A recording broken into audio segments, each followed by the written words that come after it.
Welcome back to Cents Make Dollars, where we aim to educate and entertain viewers on the fun of coin collecting and stacking precious metals. Up until this point, I've mainly posted short-form content, but I figured it's time for a longer video, and what better way to get started than to cover the uncensored truth about nudity in US currency.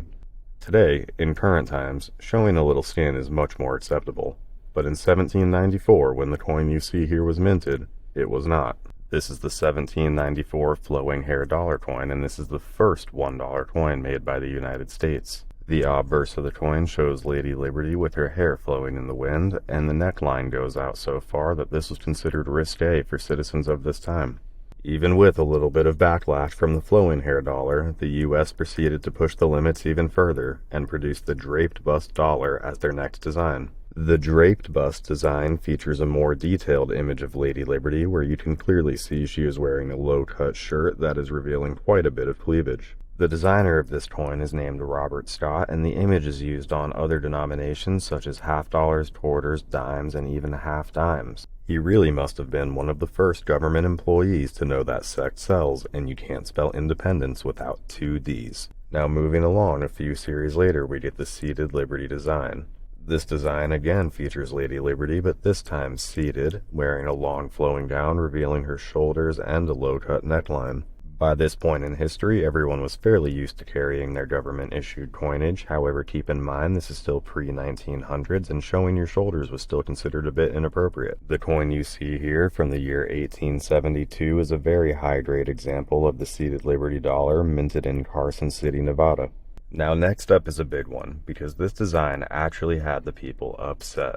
With the conclusion of the Barber Quarter in the year 1916 came time for a new design. The one which was chosen is this standing Liberty design you see here. In this depiction, Liberty can be seen holding a round shield and wearing a long flowing gown which leaves her breasts revealed. As you can imagine, the public was outraged when this was released. I can't help but to laugh at the thought of someone receiving this as change and freaking out at the sight.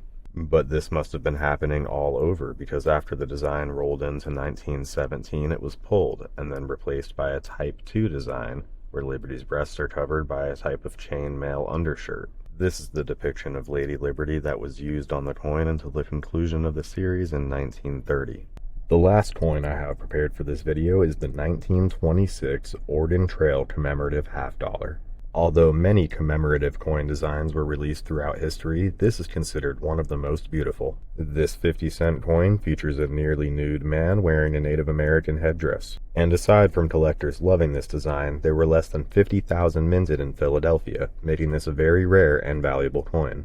When it comes to banknotes and paper money, this video would not be complete without the educational series released in 1896. This included a $1, $2, and $5 silver certificate design, and they were quickly replaced in 1899 after many public complaints. Starting with the $1 silver certificate in this series, the obverse features a personification of history teaching the youth, and the reverse features George and Martha Washington. The $2 banknote features a personification of science presenting to the youth.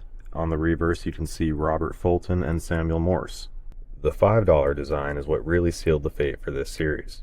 The main illustration shows electricity surrounded by other allegorical figures represented as the dominant force in the world. That illustration also leaves the Lady of Electricity partially uncovered.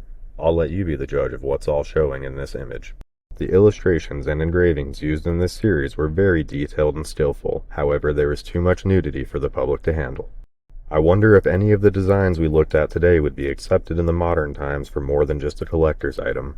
I wonder if we'll see anything like this in the future from the US Mint. Let me know your thoughts in the comments below, and if you haven't already, please check out coincollectingtools.com. I built that site myself using reliable resources from all around. And if you enjoyed this video, please hit the like and subscribe buttons for more. Thanks for watching.